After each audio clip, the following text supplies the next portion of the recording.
You have a ghost? Sarah. Oh. She's not a ghost. I always knew it. You're not of this place. I was going to call her Devil Woman, then I was like, nah, I probably should. Only I call it.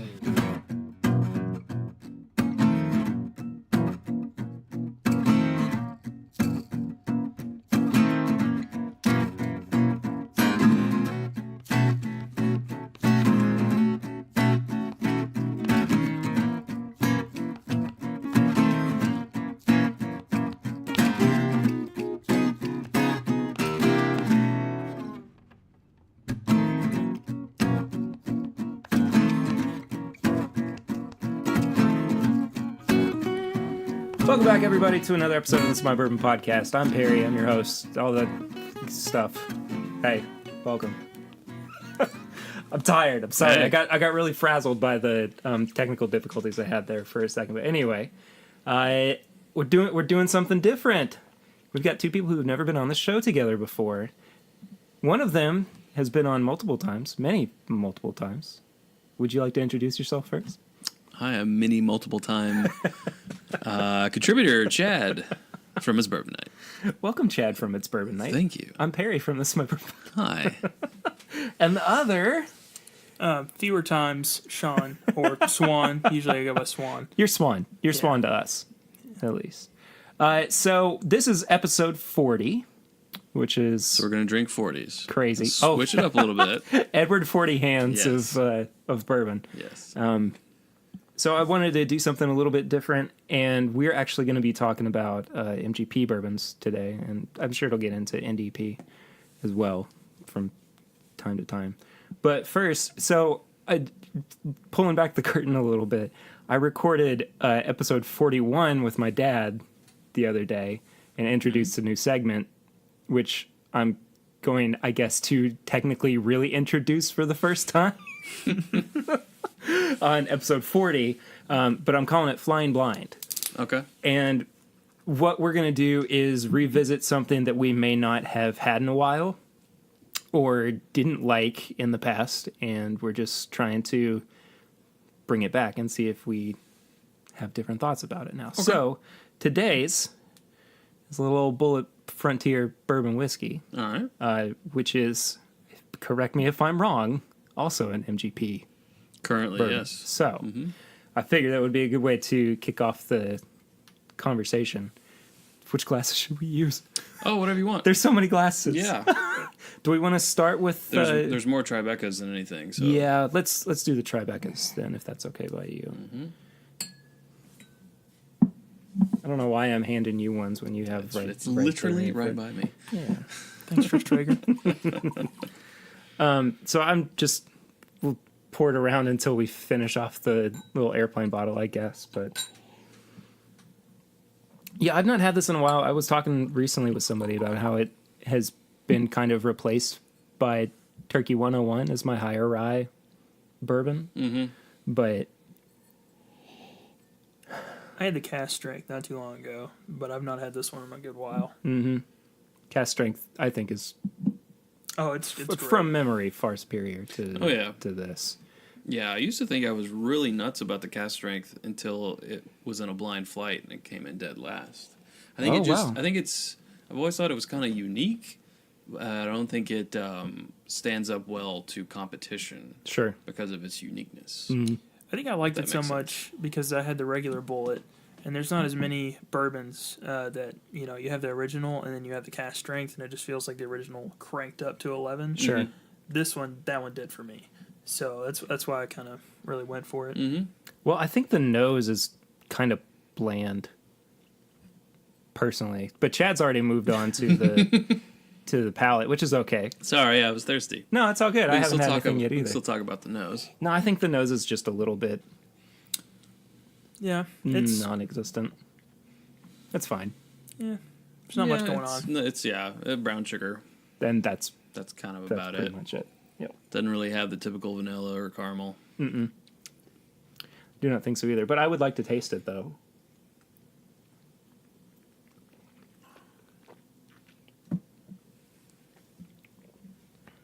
Kind of the same story in the flavor department.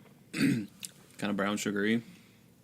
Why am I getting a really chemical note that I've never noticed before? I don't know. Do I have a bad glass? No, You hand washed them yourself? I hand washed those myself personally. Inspected by number 9. So I stand behind my work as a dishwasher.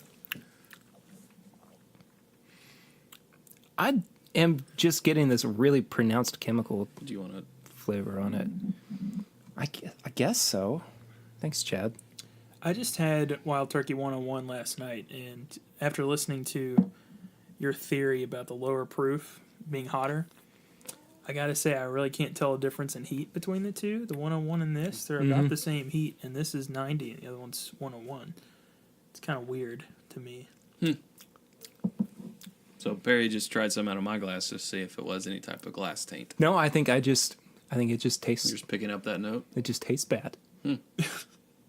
Which stinks because I've had really good bottles of Bullet before, and the folks over at Bullet too have always been really kind to us and everything. I think I might have just gotten a bad mini bottle, or maybe I'm just having an off day. I don't know. That was my first sip of anything today. It's glass. It was a little glass mini bottle. I don't know. I'm not crazy about it. Oh well.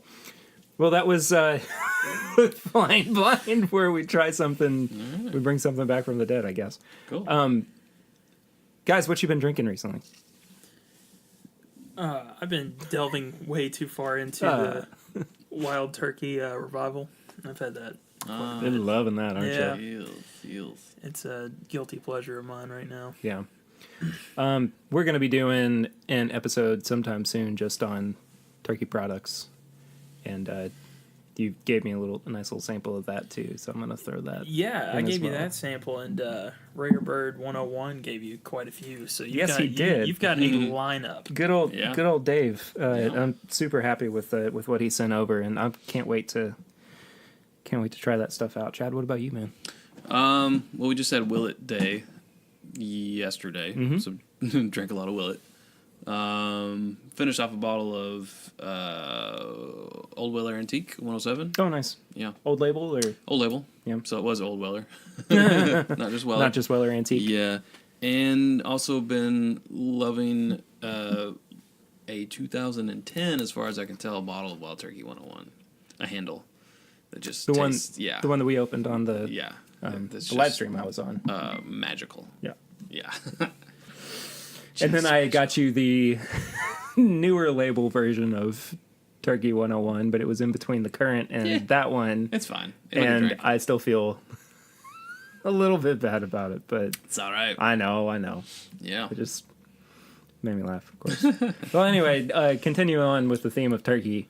I actually went on a little tour trip on Saturday, and Turkey was one of the stops, and I finally got to meet the man, the myth, the living legend himself, good old Jimmy Russell, and had him sign a bottle of Turkey 101 for me. This isn't really what I've been drinking. This is just a cool story that I wanted to share. Yeah.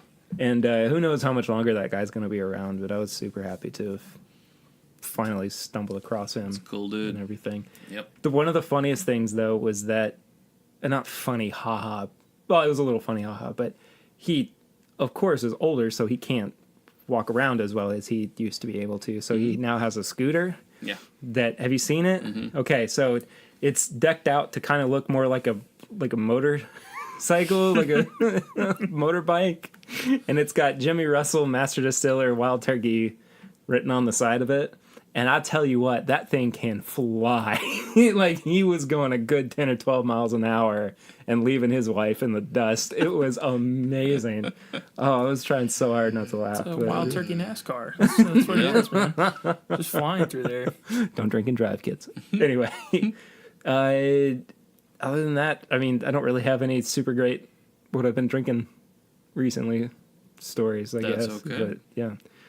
I feel like what we've been drinking has kind of turned into a catch-all of, like, tell us cool stories you've done about bourbon recently. But anyway, that's about it. Okay, so as I said, our topic for the day is MGP bourbons. And if you don't know what MGP means, I'm going to tell you as soon as I pull up the Wikipedia page. MGP of Indiana is the Midwest Grain Products of Indiana, and they are a distillery that actually produces a crapload of whiskeys that you probably don't know unless you actually are involved in the world like we are. A whole bunch of ryes, of course, just a few Bullet rye, as we were mentioning before. George Dickel's rye, which I think is crazy because they've been around for forever. The Angel's Envy rye, too. I think Angel's Envy all over is an MGP company. But as far as bourbon, we have a few that we're actually going to be drinking as well. By the way, I didn't bring this to talk about MGP. I just wanted you to try it. It was another Liquor Barn. It's a Buffalo Trace pick. Buffalo Trace, yeah. Liquor Barn pick. Anyway, we'll talk about that another time. Cool. But anyway, let's pour something else before we get into talking about Yes. it. And I also had an off-topic question for you guys too. I was thinking about this earlier today. I know this is kind of all over the place. Sorry. So recently I've been noticing that Knob Creek picks are turning out to be quite a bit older than 9 years, which is what the normal single barrel is, right?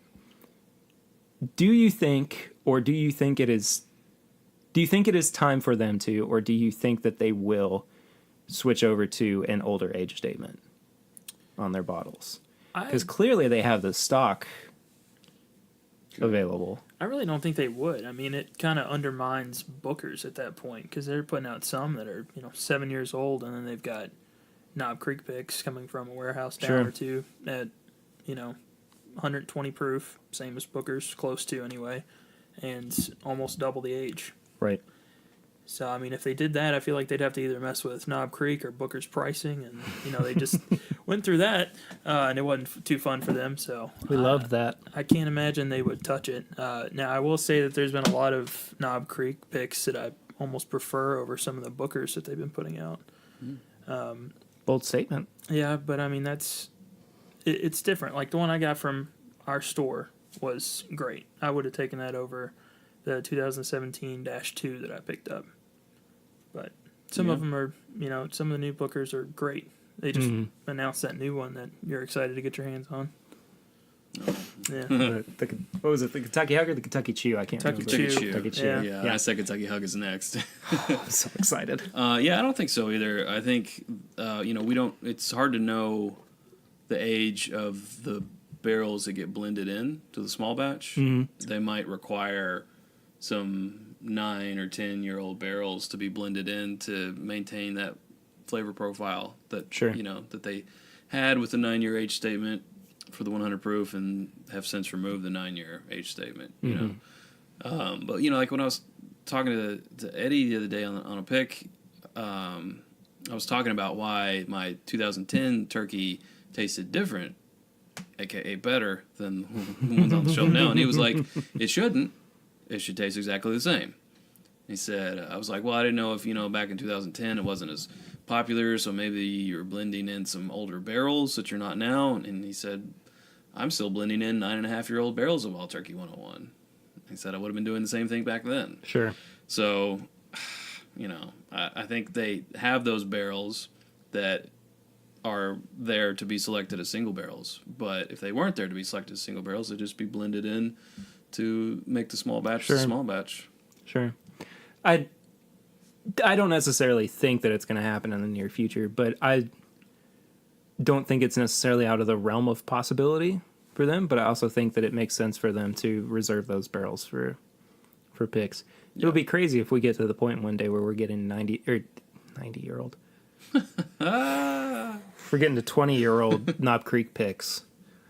I mean... I don't think that would ever happen. No, that's what I'm saying, is it would be crazy if that ever crazy. happened. Yes, yes. Crazy indeed. Anyway, that was just something I was thinking of that I thought I'd bring up. Yeah. So let's pour something, please. Okay. What do you guys think? You want to will it? We got some pure Kentucky over here. Sure, why not? You know, I don't think I've actually had pure Kentucky, Okay. so we may as well try that. Yeah, I've not had that one either. And again, you guys just had this on your live stream yesterday, which once this comes out will have been the Sunday of this week. Pure Kentucky XO, Willet product. Yeah, I know a bit about it just because we did our Willet Day. Yep. Recently on our live thing, but this is part of the what do they call it? The boutique bourbon Right. series, which is 4. Noah's Mill kind of being the top one. Mm-hmm. This one's kind of, I think, in like the middle. In terms of price and or Rounds, quality. Rounds Creek. Sure. And Kentucky Vintage being in there. That's an odd nose. Am I having an off day? I can't tell. I don't know. I guess we'll find out as we're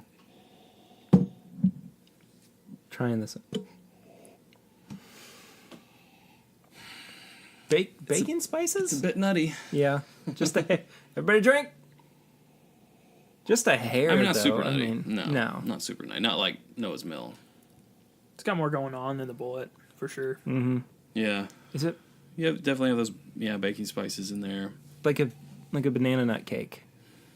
I could maybe pull some banana out of there. Yeah. I mean, it's a very light banana, but I think it's still. I think it's still there. Some marshmallows. Like a buttercream frosting. Yeah. A little bit. There we go. Swan, you made I'm a just face. keep smelling it, man, because I just took that whole month off, and I came back and I'm like, smells like bourbon. Yeah, That's pretty you much need all I to- got. So it's taken me a while to kind of get back Build the into muscles it. back? Yeah. Uh-huh. Your muscles have entropied.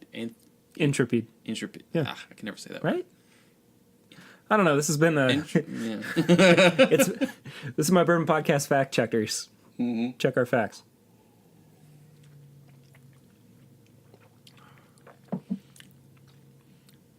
Definitely nutty on the taste. Yeah. Especially up front, And that I would say.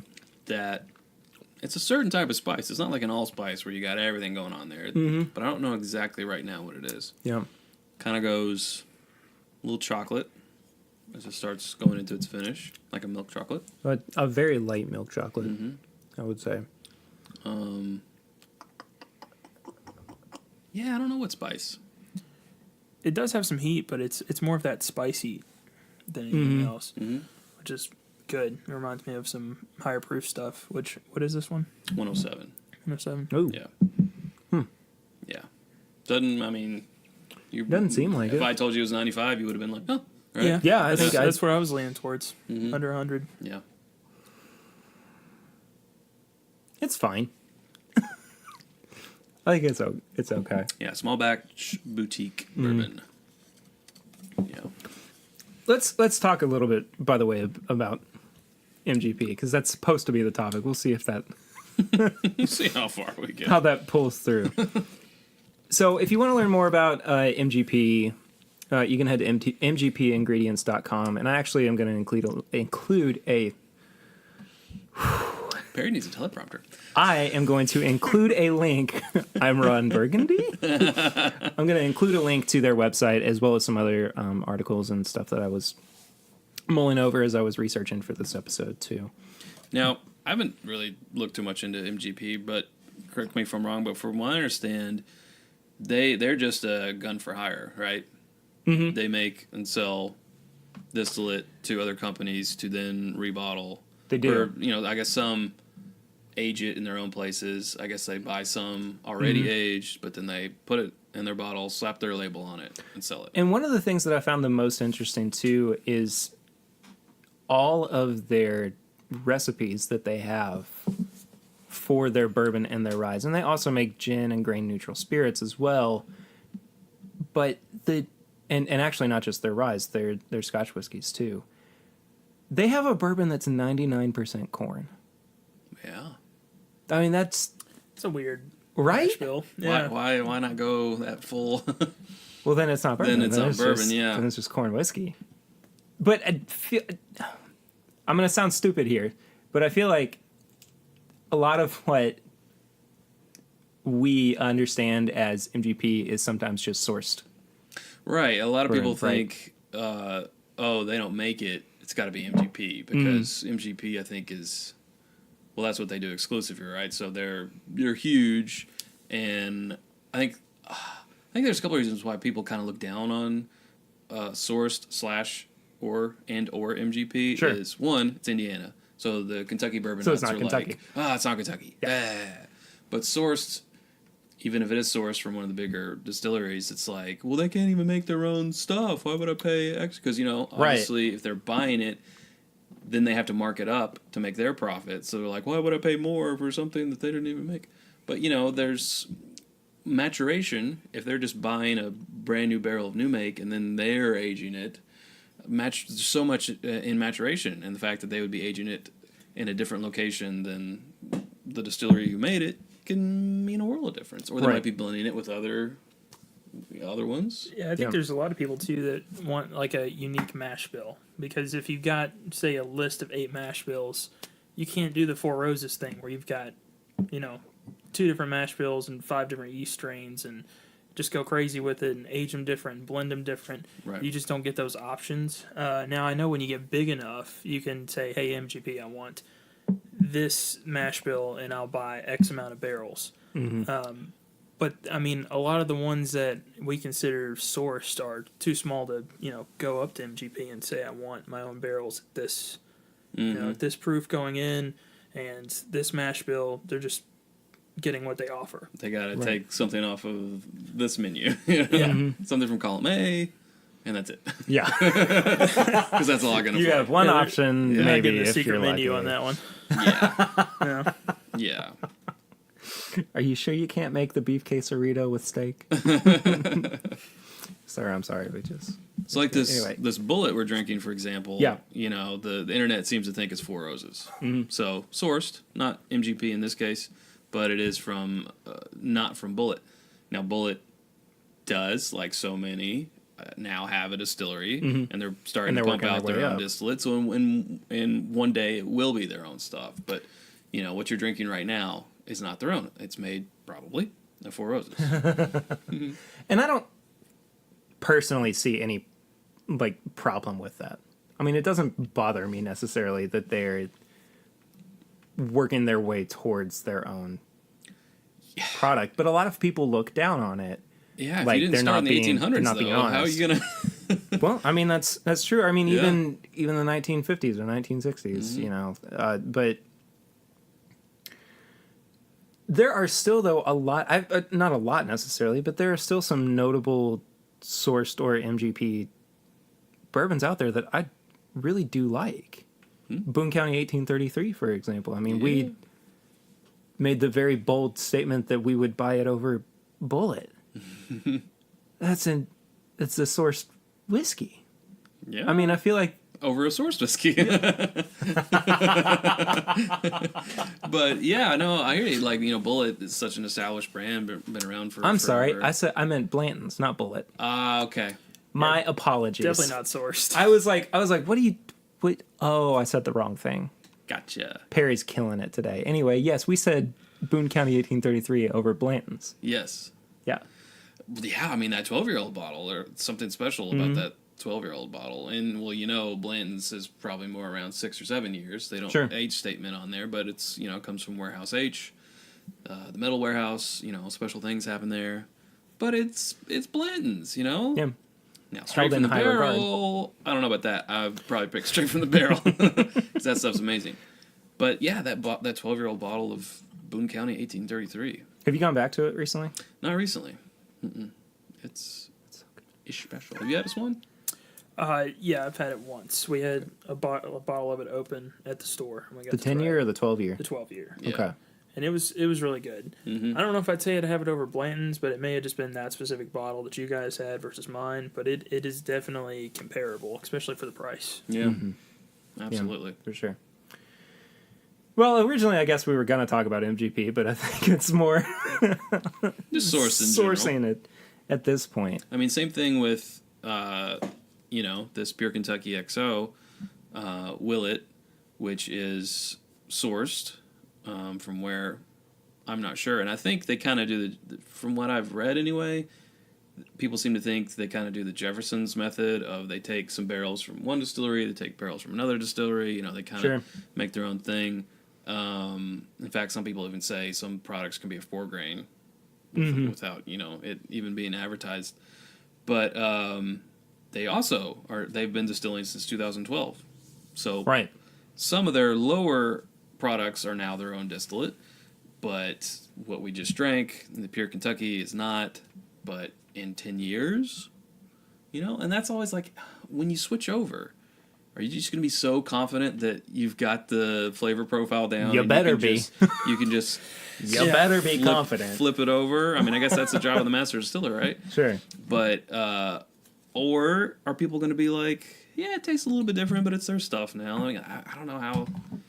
I guess we'll just have to wait and see. Well, and I think it depends, too, on your brand loyalty. I mean, if you have people that fall into category B like that, where they're like, well, it's a little bit different, but I still, love X company so much, I'm going to continue to purchase from them or continue to support them. But I think that we, in terms of that, and we being more avid or serious bourbon drinkers, we're the outliers, or we kind of fall through those cracks a little bit. I honestly don't care as long as it tastes good. I don't either. I mean, I would prefer a quality product over familiarity. Yeah, I think some of it too is like, they could come out with a 3-year and say, you know what, we did it ourselves, versus a 10-year that they sourced. Right. I mean, sure. Not going to sound biased by saying this. You want the 10-year. I mean, usually the more age and the more time you have with it to kind of taste it and find out when it's ready, instead of just saying, well, this is mine, and putting your stamp on it. I'm going to pick the one that you tried a little bit more with, the 10-year. Sure.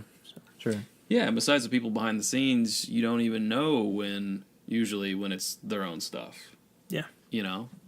Like they don't feel the need to plaster that on the label, because your average Joe drinker isn't really gonna care. Sure. Sorry, I'm pouring.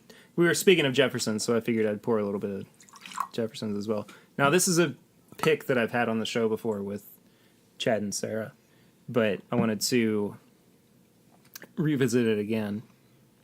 Or just revisit it, not necessarily. Revisit it again. It's deja vu all over again. It's the ATM machine. It's the hot water heater. It heats hot water. Why does your water... Why are you heating your hot water? It's already hot. Come on. Sorry if I poured you a little bit too much, redundant. Chad. I definitely poured you... I'm sorry. Here, split the difference if you need to. I'm a heavy pourer. I'm sorry. That's better. You don't have to drive. You'll be fine. Now you got the heavy pour. Oh, whatever.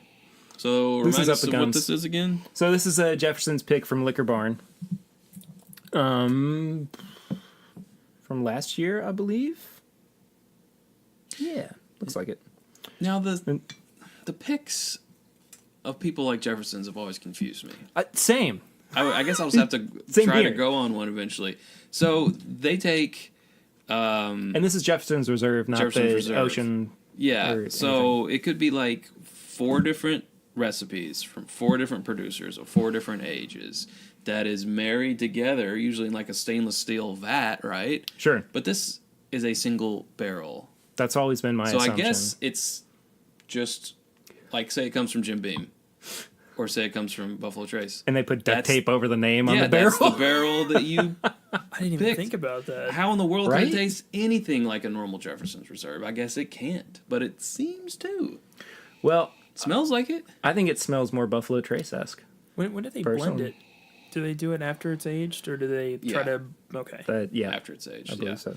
I think this is super floral. I think so, too. Like perfume. Oh, this is much different from when we tried it the first... I'm remembering this incorrectly, then. Like this... I think I've had enough Jeffersons to kind of know its profile. It's a profile, and this smells like a Jefferson's. But if it truly is a single barrel, maybe they take a, like, I don't know. Just have to find out. They take a barrel, they fill it back up after it's been married. Yeah. Like, that wouldn't seem like that would That seems like a lot of work for a pick. Yeah. I just don't see him doing it. And then it would be double barreled. Yeah, and then there's other companies doing it. Like I've got this one here, the barrel bourbon. They do some pretty crazy stuff with theirs too. If they're doing a single barrel, I can't imagine them blending all that and aging it kind of in their own special way that they do. And you have a single barrel. I feel like you just walk in there, grab a cask that just left Buffalo Trace 2 weeks ago, and again with the duct tape over the name, so you can't see the where it's from. Yeah. This has not done well since it's been opened. I mean, it's definitely different. It's super floral. It's overly really perfumey. Mellow too. Yeah. There's some very light heat on the back end. 90.4. 90.2. 90.2. And it was one or the other. Yeah. Couldn't remember. Yeah. And then there's the one that's like 86.4 or something. Yeah. That's just the Jefferson. Just the Jefferson small batch. Yeah. Yeah, I don't know. But I'm really curious on how they do this. It smells kind of sandy. Sandy. Kind of. Yeah. I don't know. I'm just not a big fan of it. Sorry, I'm like taken aback by how much I don't like it compared to how I did when I first opened it. I mean, it reminds me of kind of like bathroom potpourri or something, you know? That's like, perfect. That's right on the nose. I could definitely do that. Or palate. Yeah. Yeah. Not super digging it. I'm not either. I'm not a big fan. Yeah, I'm okay with not with not finishing that one off. A little palate cleanse. Now, but we have to talk about, too, I think, the opposite end of the spectrum, which is the people like Wilderness Trail or Castle and Key or even, well, I guess now, too, New Riff with their Bottled and Bond. Some of them did source for a while, a.k.a. New Riff. Yep. But Wilderness Trail did not. They waited it out until their product was aged all the way. Yeah. Marianne Eves, is doing the same thing over at Castle and Key. Well, they're selling gin and vodka while they're They are, but they're not sourcing. They're not sourcing, correct. Whiskey in the meantime. Correct. They're also making money off of renting out their warehouse to other companies to put their barrels in to age. You know, in those historic warehouses. In typical Taylor distillery fashion. Yeah. But you have to give those people some kind of props, right? Oh, yeah. I mean, it doesn't necessarily have to be like we put them on a pedestal above the ones that do source, because, I mean, there is still good sourced whiskey, but they're doing something different, and I think it's to be applauded that they're doing it their own way, too. I think it's definitely more admirable than the people who wait 6 months and then go ahead and put their product out, because either they think it's ready, and who's to say if they're wrong or not? They're wrong. I don't know, but nah. Or, nah, you're fine. Nah, you're fine. I'm just joshing you. Or they put it out because they need revenue. They need to start a revenue stream. Because they're taxed on those barrels. They are taxed every year. Yeah. Every year it sits there. So to them, if you're putting it out for reason B, I say make gin or make vodka or whatever. And start that secondary revenue stream while your product properly ages. And I mean, if you have the space, too, I don't think there's anything wrong with doing what Castle and Key is doing and renting out that space. Of course not. I mean, that's a completely logical... No, that makes perfect sense. Make some money while you can. Upcharge them a little bit. Or sell moonshine, Sell your distillate as moonshine. Sure, Jeff the Creed's doing that. Yeah, they're making a killing off of that. They really are. It seems like people really like it. Yeah. And they've got do they have a 2-year-old bourbon coming out soon? Or 2.5? It's a 2.5. They haven't really disclosed it. They just said it's going to have the straight on it. Yeah. Good for them. So, next year, I think. And their previous one was 6 months? 6 months, yeah. Yeah, and they had 3 or 4 different batches of that they put out. Yeah. I've got one of their moonshines here. It was a lemonade, I think. You want to do moonshine on the podcast? It's never been done before on this show. Well, it's only like 80 proof or something. Never mind. It's not like yeah, it won't start your car. It's flavored. It's flavored cut down moonshine. It won't get Grandpa out of the bed in the morning to go. No, but it's good. It's tasty. Feed the cows. Yeah. What was that weird? There was a weird metaphor I used like 20 episodes ago. The Swan texted me about it. He was like, "Were you okay?"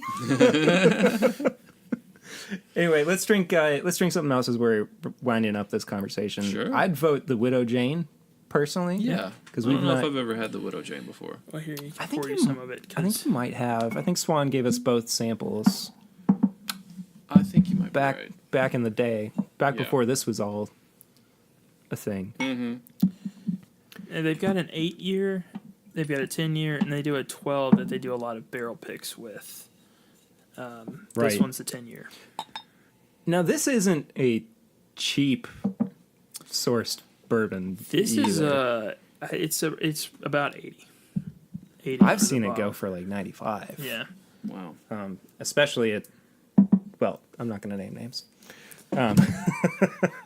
Sorry, I caught myself At some places. there.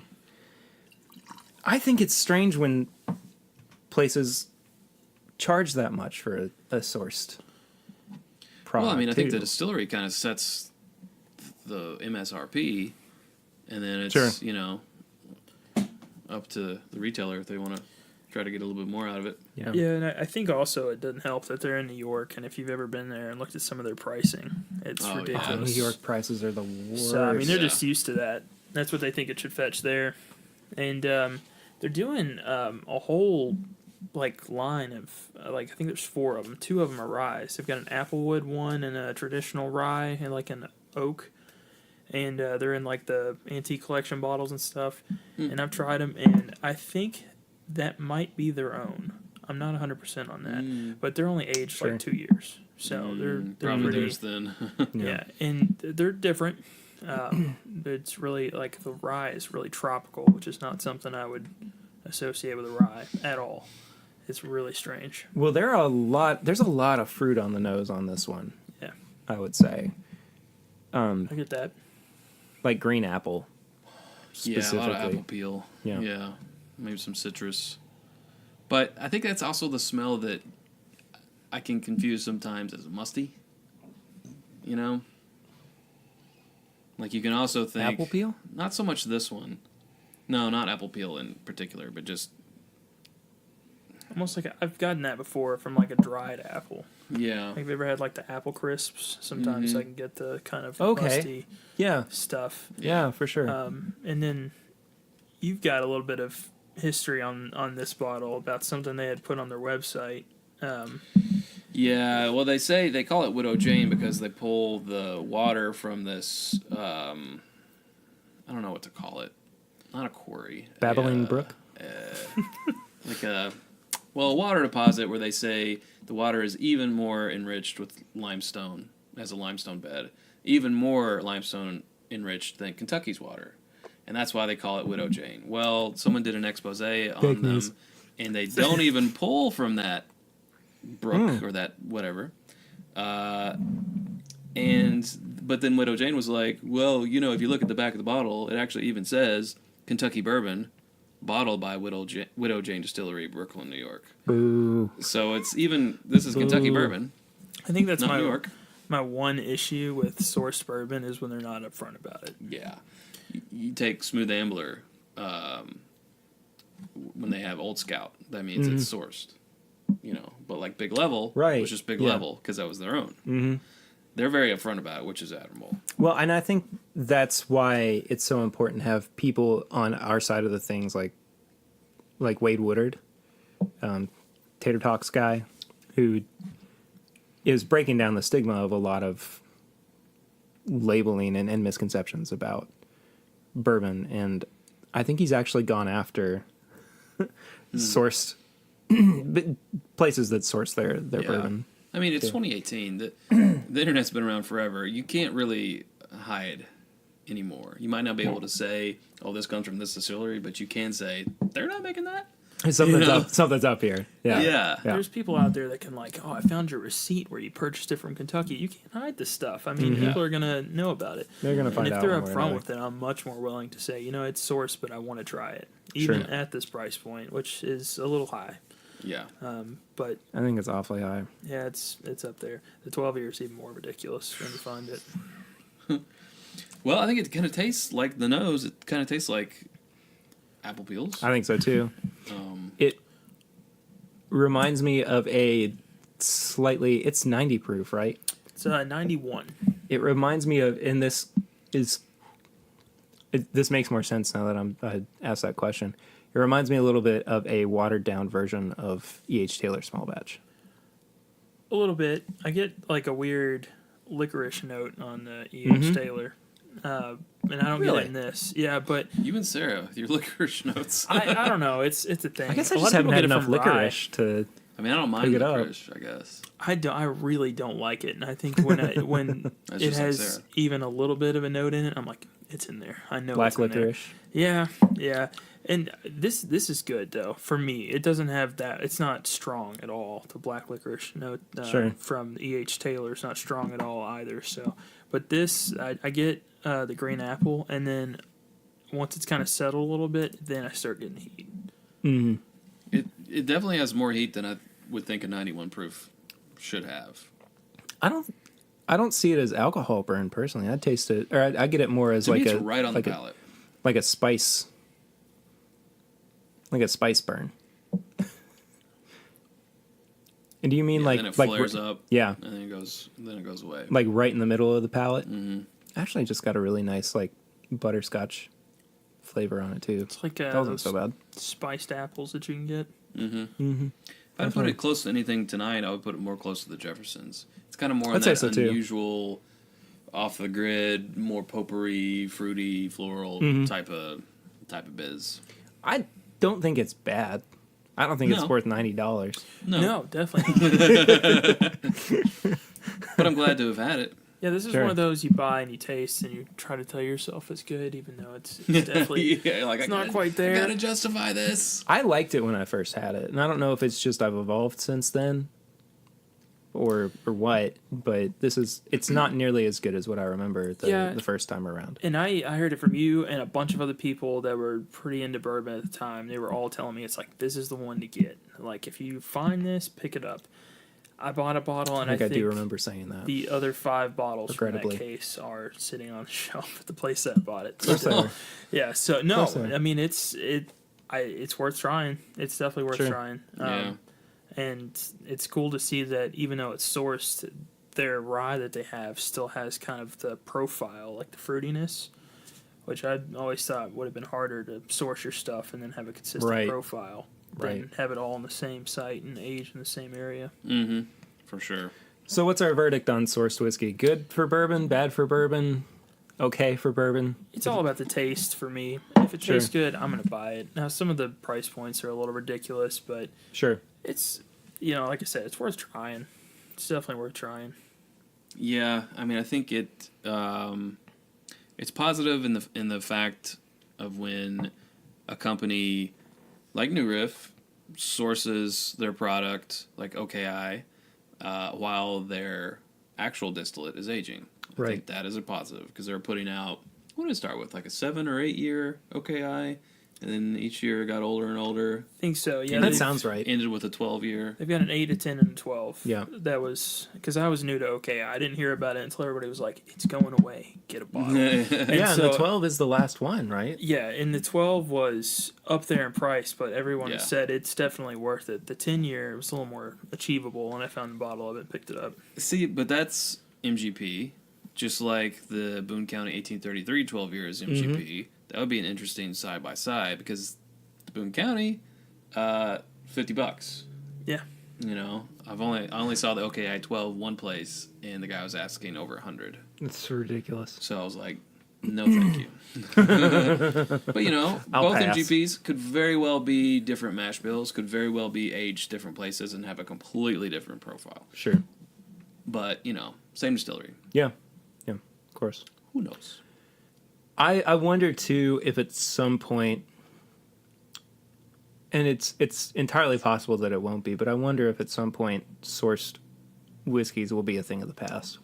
Well, a lot of distilleries, like the big ones in Kentucky, are like, okay, we need all of our new make to be aging for ourselves. Yeah. So they've I think that's why a lot of distilleries started making their own stuff. Yeah. Because they were like, absolutely. Well, our provider is cutting us off. They're not making stuff for us anymore because they need their own bourbon. Yeah. Back when no one was really buying it, it's like, yeah, we'll sell you some of our barrels, no problem. You kidding me? I mean, that's how Jefferson started. Because he had all these, he's finding all these old barrels of stuff that no one wanted. That was just getting blended away into bottom shelf bourbons, like a 15-year-old barrel, 18-year-old barrels, just getting blended into like something you'd pay $15 for on the shelf. Getting blended in with 4-year. And that's why he started buying them and making, I think the first Jefferson's was a 15-year age stated bourbon. Of course that eventually went away. Right.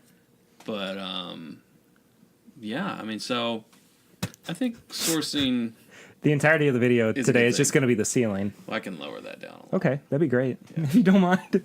So as we're finishing up our conversation too, we're also setting up look at that. It is much slower. We're setting up the video for the Patreon viewers as well. Anyway. Yeah, I don't think that it'll ever necessarily go away, but I think that it will become less prominent, per se. Yeah, do I need to go up? I don't know, dude. This is going great. Everything about this episode has been off the cuff and stellar. They've been making a killing off of some of those weird barrels that they used to just mix in because they were super high age, and they're like, well, we haven't done anything with it. What are we going to do now? And what was it? The Hoop and Holler, what's that brand? Oh, the Orphan Barrel. Orphan Barrel. Yeah, they've been selling those and making a killing off of it. Yeah. Because some of them are going for like $125, $150. I haven't been impressed with any of those with the Orphan Barrel. I'll say the only one that I've really not. Time for someone's pills. Oh. It's probably Dexter. Yeah. I bet it's Dexter. It's Dexter. The only one that I've liked marginally enough to go back to was the old Barter House. Yeah, I've got one of those. Was it old Barter House or just Barter House? It's Barter House. Okay. The 20-year? Yeah. It was just super butterscotch. It is. It's like nothing but butterscotch, I would say. I seem to remember liking the younger stuff. So the 15-year Forged Oak? Forged Oak, yeah. It was pretty good.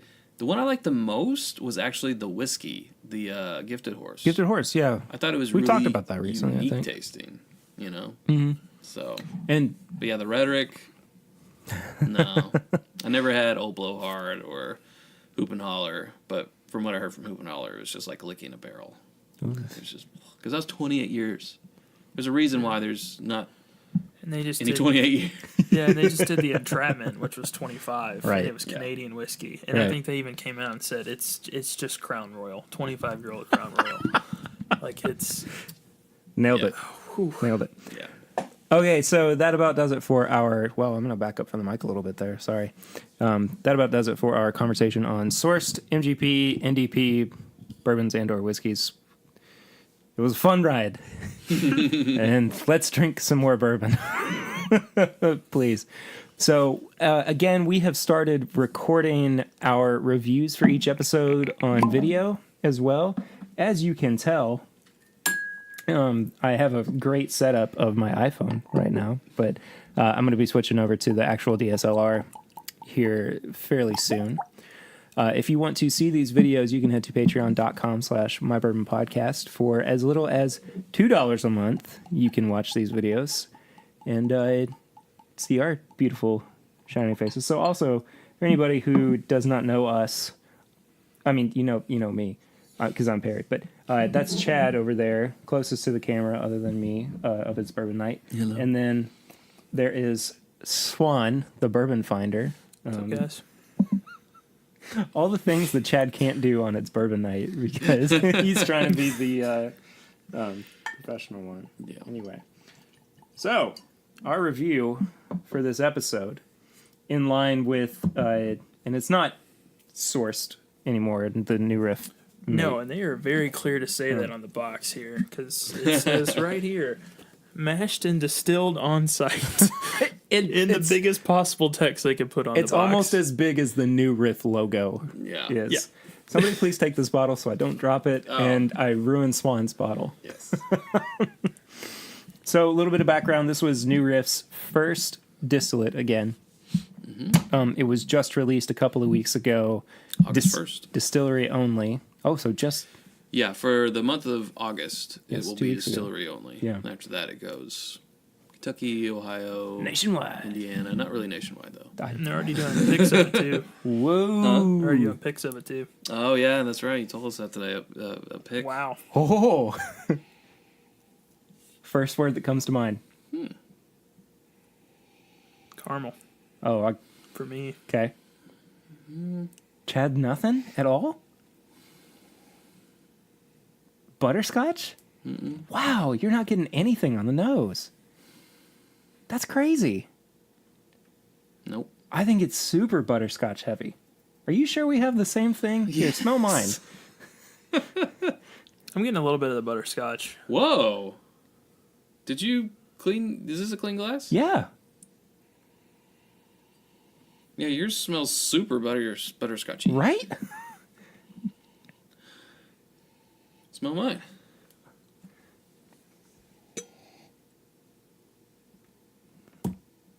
What did you pour for yourself? Did you get something from earlier? No.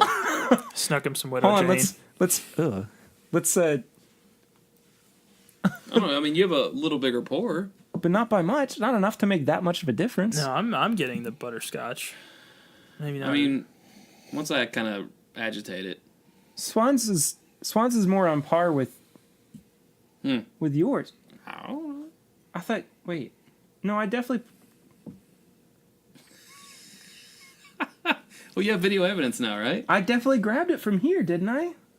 Okay. I don't know. Are you sure you didn't pour that one over there?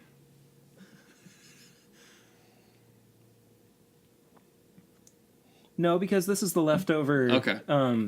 Jefferson's. Okay. Well, I don't know. Well, let's just see if they taste Let's the just same. find out, man. Yeah. I mean, I get a little bit, but it doesn't sound like it's as apparent as yours. No.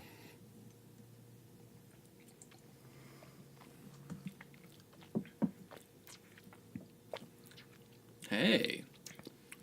It's very butterscotch heavy on the. Yeah, I'm definitely getting palate. it on the palate.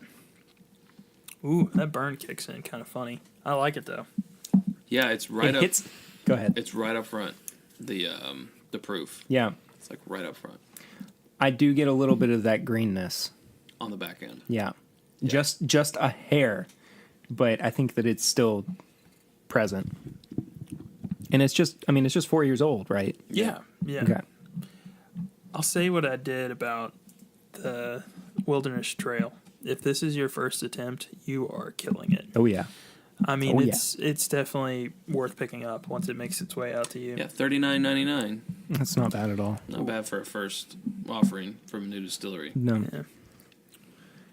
I want to go back for a second sip before I go ham on my.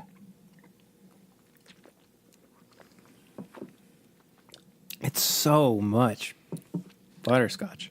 And I'm getting now that I've tasted the finish, I'm tasting that more like green apple Yeah. peel Mm-hmm.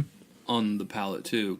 But the first second or two of the palate is really the best part.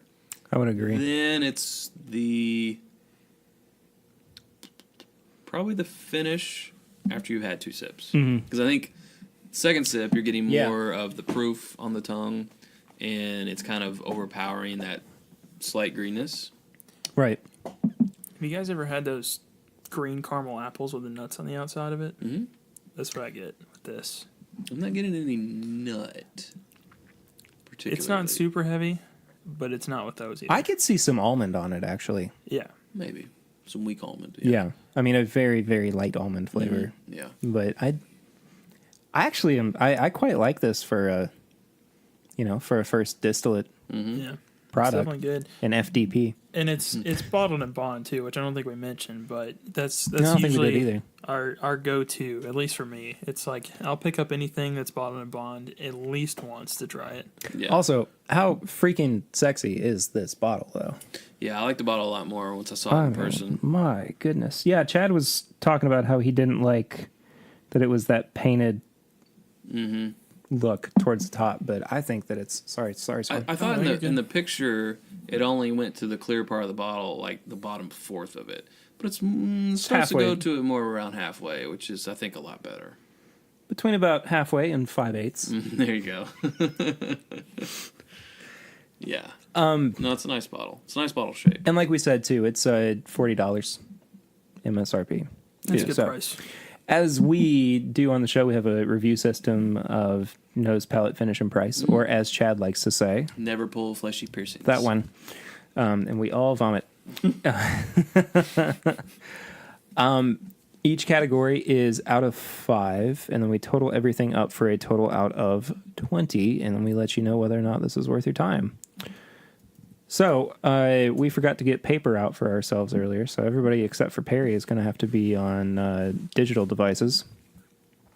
Sorry about forgetting the paper, but is anybody ready to go first? Or in typical Chad fashion, would you like to lead off?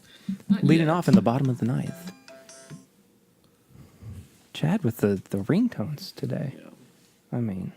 I had snooze instead of off last time.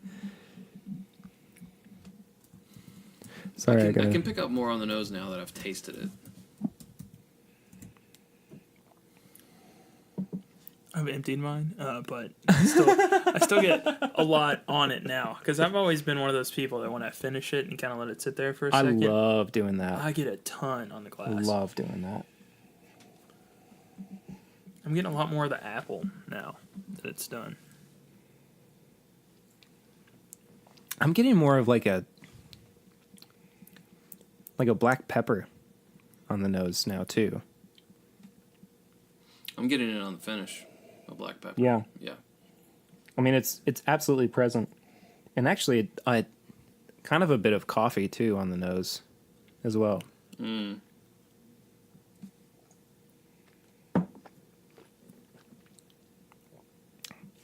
This is one of the most unique bourbons I think I've ever had. It totally doesn't taste like anything else I've ever tried before. No.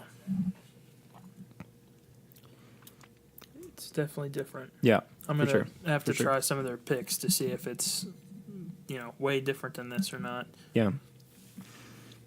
All right. Who's got an idea here? I'll go. Okay. Nose. I gave it a 3.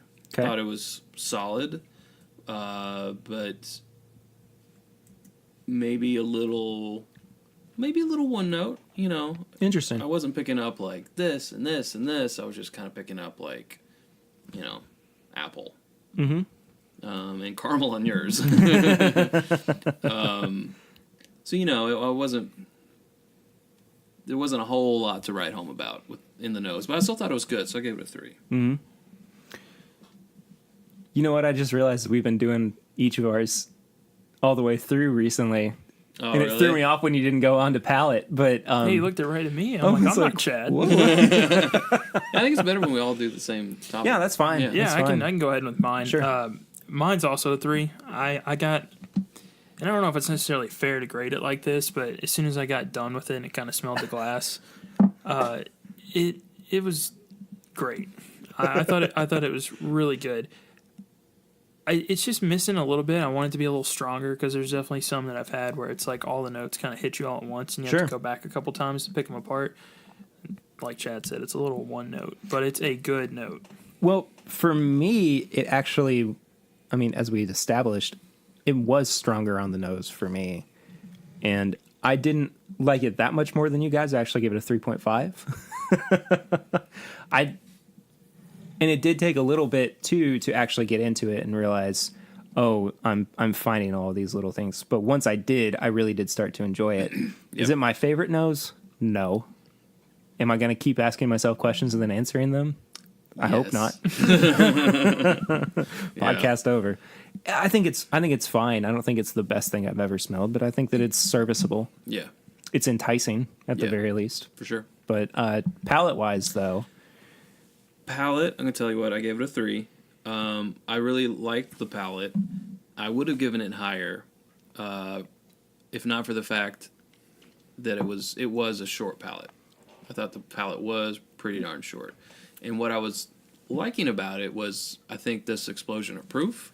I think is that 100 proof really kind of came up and became evident real quickly, which I enjoyed. Mm-hmm. But when I stood back and thought about it, I wasn't thinking of the palate about a certain flavor. Like, oh, I'm tasting this and this and this and this and this. Again, like the nose, it was a little one note. So that's why I just gave it a 3. Swan. I gave it a 3.5. I thought it was kind of the same thing. It's one note, but like I said, it's a really good note. For me, kind of getting the butterscotch you found, the caramel, some of the apple. Didn't really know what to call it, but you're right. It is kind of a black pepper on the end there. Mm-hmm. I thought it was great. It all came together for one note really well, which sometimes is not always the case with some of them. It's it's one note, but you're like, I don't know if this really blends too well. Sure. For me, it did. I like this one, so I gave it a 3.5. Now that being said, it is their first run. Mm-hmm. You know this is going to get better. Yeah, it's going to get aged more. Oh, absolutely. So, yeah. So I've we're just sold out of our 4-year-old stock all the time. Yeah, it's going to get some improvement. So I left some room for it to improve in your rating as well, because I think it'll get there. Yeah, and I gave it a 3.5 as well. I enjoyed what I had, but again, I do think it is a little short. It's funny because I can almost feel it hit the middle back of my tongue and then just stop. Mm-hmm.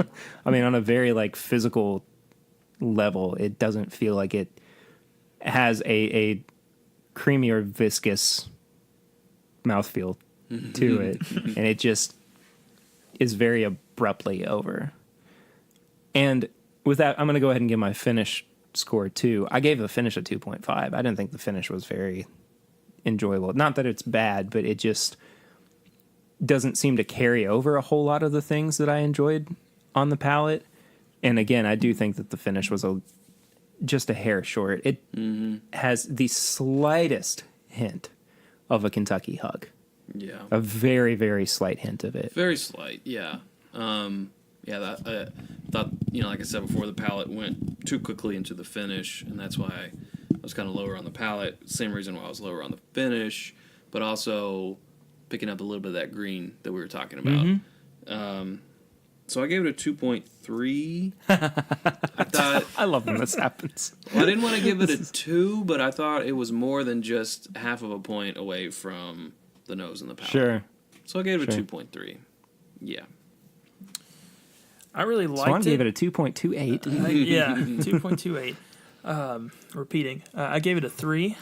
I honestly kind of liked it. The finish wasn't super, super long. It's not always something I look for to have a super long finish, but for me it was great because it went, like you said, it was everything hit and then it was done. But the little bit that was there after was some nice kind of spice heat instead of just alcohol heat, and I really like that. That's something I look for. So it was for me. I gave it a 3. And one more time, too, the price was $40, almost even. So what would you guys rank the price then? Price, I appreciated that a brand new distillery who's waited 4 years to put out the first bourbon didn't put it out for $79.95 or something crazy, And they could have. Sure. Because it's a bottled and bond bourbon, which is the most heavily regulated, verticals of bourbon there is. Right. And it's a new distillery. So, yeah, I could have totally seen it. But they didn't. Mm-hmm. They did it for half that. They did it for $40. Yeah. But, and I've said this before on the show, I can't take things like that into consideration. Of course. I just have to take what it tasted like, the $40. But I still gave it a 3. Okay. I think it was worth that $40 for the most part. And if to get a 5, it would have been like $15. Sure. But that wouldn't be reasonable. But so I gave it a 3. So you gave this an 11.3 out of 20. Yeah. The last time you were on, you had King of Kentucky, which you gave a 7 out of 20 on. Would you maintain that and say that you recommend New Riff Kentucky Straight Bourbon Whiskey bottled in bond over King of Kentucky? Yeah. Okay. I just wanted to verify with you. No, I don't even need a moment to think about that. Swan, what's... I'm sorry. I just thought I'd cap that off by reminding you of your pain. That goes back to the Widow Jane, where it's like, I really need to like this. It was so expensive. Right. Well, Chad gave that gave that price a 0.5. Yeah. So... Yeah. Anyway. I gave it a 4. I just think it's a solid price. I mean, like I said before, they could have charged $80, like Chad said, but I would have paid it. Because I think that, in the theme of like a lot of these being more craft distillers, they charge way up there. I paid more for the OKI, but given the age, it wasn't substantial. They just, overall, that whole distillery has a decent price point on stuff. Mm-hmm. And knowing that this is probably going to go from 4.5 years to closer to, 6 maybe, over their lifetime. Stop, yeah. And hopefully they'll maintain close to the same price. I think it's fair to give it a 4. Yeah. Well, I'm going to do the same thing I just did to Chad. Last time you were on, you had Wilderness Trail bottled in bond. And you gave that a 14.5 out of 20. You gave this a 13.5 out of 20. Very close. Would you recommend the Wilderness Trail over the New Riff? Yep, I would. Just because I like the palate, I think, a little bit more on that. What did I give the palate on that one? With the Wilderness Trail? Mm-hmm. You gave the palate a 4, so you liked it 0.5 more than you did better. There you go. Substantial. Well, I can't say too much because I also gave the Wilderness Trail on the palate a 4 and gave the palate on the New Riff a 3.5. This so one feels I can't. like it hits a wall. Like I said, it's not bad. That's what I was saying. Is it doesn't deliver all the way through. What I'm really looking forward to is the 6-year version of that. I think 2 extra years would do miles for that. Because it is kind of missing an oaky quality to it. Let me ask you this. This might be tough. Would you rather have Heaven Hill bottled in bond at $14 or New Riff? I would rather have Heaven Hill. Heaven Hill, yeah. Personally. That destroys my price. Sorry, man. I'm sorry. No, you're right. I was also thinking, okay, Henry McKenna's $30. Balls. Dang it, dude. I mean, that's why I think I was generous with my 3. Yeah. I do. I'm going to keep it at a 3. I mean, I'm keeping mine at a 4, too. But I do think there's a little bit of rose color going on here. Sure. Yeah, and part of it is, too, I think I'm just personally willing to pay a little bit more for some of the craft distillers just because it's new, it's different, and you feel like they're going to have a flavor profile you haven't necessarily hit before, so I'm willing to pay that. But when you look at returning, say I went to go buy a second bottle of this, I would probably pick up easily 2, maybe 3 of the Heaven Hill before I bought another one of these. Well, I paid $10 more for the Wilderness Trail than I would have with the New Riff than you did with the New Riff. Yeah. But you liked it more, so that's good. But I liked it more. Yeah. Unfortunately, though, I gave it the same price. Oh wait, excuse me. I gave it the same overall score. I did. Oh, okay. I was about to say no, I messed up, but I need to start highlighting. Excel sheet. Well, I have an Excel. Okay. That's what I'm looking off of. Anyway, I gave my price a 4 and then an overall of 13.5 out of 20. I would say it's definitely worth a try. I think it's again a beautiful bottle to have on your shelf. It's fun to have other people try it. I think I look forward to the uncorking from its bourbon. yeah. Because I'm sure that's coming soon. But anyway, yeah, that. Unless you guys have final thoughts, you sound like you were just sighing. Like, oh, well, hold on, I have one more thing to say. Nope. Okay, good deal. Just excited about more age on it. I think it'll be it'll be great. Agreed. One more time, too, if you want to see the video of this review, you can head to patreon.com/mybourbonpodcast and become a patron for $2 a month. And then you will see these beautiful, happy, shining faces. Hey.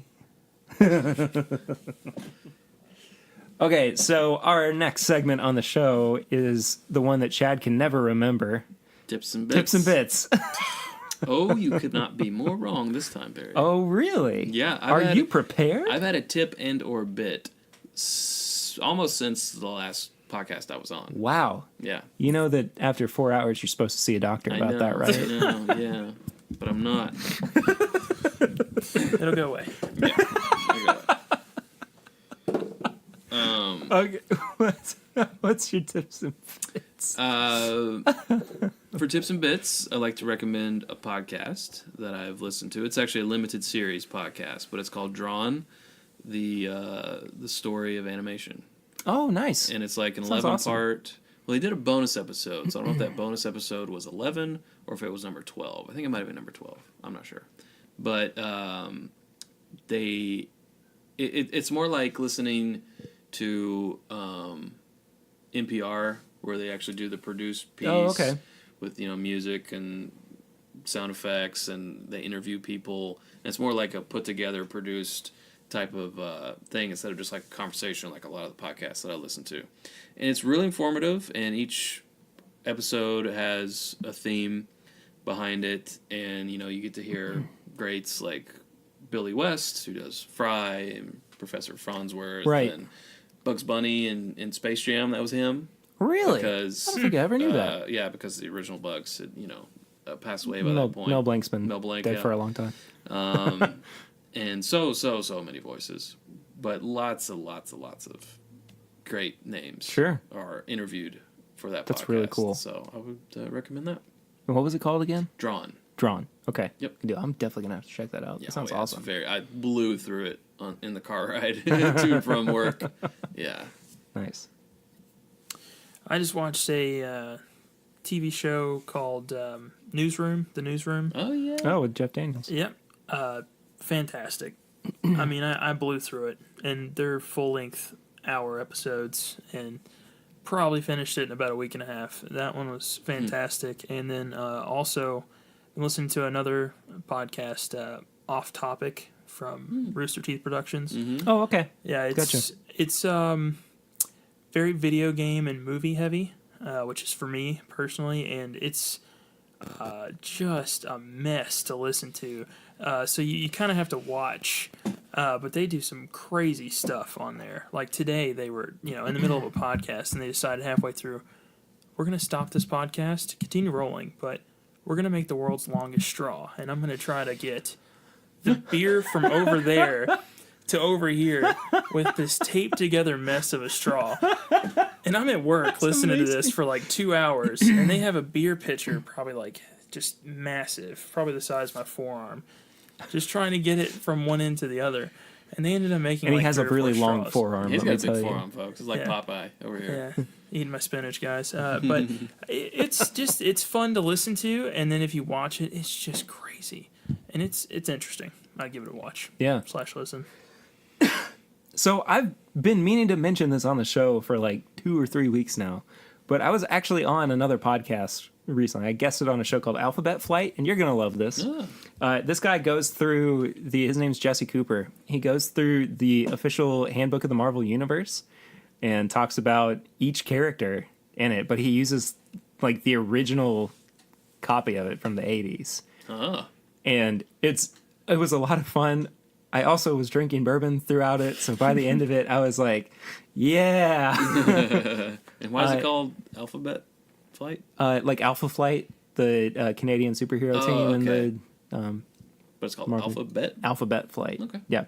I was featured during Night Week, where we talked about Nightcrawler, Nightshade, and Nightmare.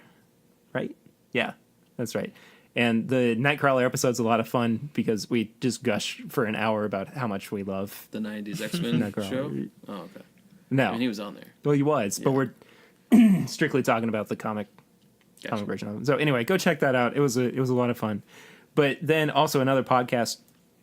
I don't typically talk about other bourbon podcasts, but there's a really good new bourbon podcast and just whiskey podcast out called Chill Filtered.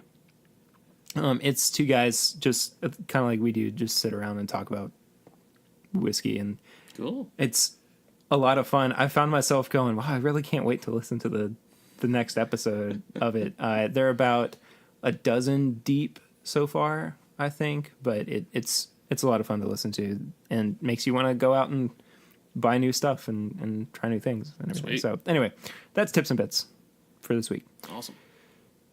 What's the next segment? Social media? Yeah, I got one last thing. I just was like, what happens next? Fred Minnick just put out a new magazine, right? Like Bourbon Plus. Bourbon Yeah. Has anybody looked at that yet? I don't think it's...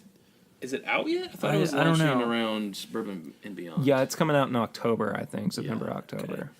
I need to get my hand on that because I've started reading through some of his stuff. And another thing Yeah. you should definitely do. He's a good dude. It's great. Love him to death. I mean, he was on the show a few weeks ago, and if you've not heard that episode yet, I highly encourage you to do so. Fred and I talked about stuff that he's never talked about in other interviews before, and I don't want to spoil too much of it, but it got weirdly heavy at one point. But it was a good time hanging out with him. But anyway, okay, so guys, first off, thank you all so much for being on the show, even though it was all over the place and all that good stuff. But anyway, where can people find you on social media? Swan. I'm at the Bourbon Finder, and then I also just started a new one, which is going to be dedicated to craft bourbon and whiskey. It's crafting bourbon on Instagram only so far, but we're probably going to expand a little bit. And honestly, I don't use my personal one that much. It's pretty much just the bourbon ones. Yeah. Yeah. Yeah, I've never given out my personal one just because I hardly ever post on it, and I'm only just posting on Bourbon Night. But the best place to find us is youtube.com/It's Bourbon Night, at It's Bourbon Night on Instagram, Twitter, and we're also on the Facebooks, and we're on the Patreons, patreon.com/It's Bourbon Night, and Amazon, amazon.com/shop/It's Bourbon Night. It's all them places, but start with YouTube. Yeah, for sure. And you guys have new episodes that come out every Friday. Every Friday well. and we go live on Sundays. And those Friday episodes are usually brought to you courtesy of Monster Energy. Well, this Chad's, last one was Chad's for sure. Late Night. Yeah. Well, if you would like to find me personally, I am at PRitter1492 on just about every social media platform. If you'd like to follow the show, we are at My Bourbon Pod on Instagram, Facebook, and Twitter. You can also find the apparel shop at threadless.com/mybourbonshop. We have a lot of good stuff up there. If you head to patreon.com/mybourbonpodcast, as we've talked about before, you can become a patron of the show. We're about halfway to being fully funded just by listeners. So if you would love to go and do that, you can head to patreon.com/mybourbonpodcast again for as little as $1 a month. 5-star rate and review on iTunes, please. We've had some wonderful reviews popping up there from time to time. Thank you so much for listening to the show. As always, next week I have my dad on for episode 41. I've already recorded that episode. Actually, it was a lot of fun. So be on the lookout for that. Chad and Swan, thank you guys for being here for episode 40. Of course. Of the show. Absolutely. Can't believe we've made it this far. We're getting close to the year. Mm-hmm. Can't believe that it's creeping up on us. But anyway, I will see you next week. But until then, I'm Perry, and this is My Bourbon Podcast.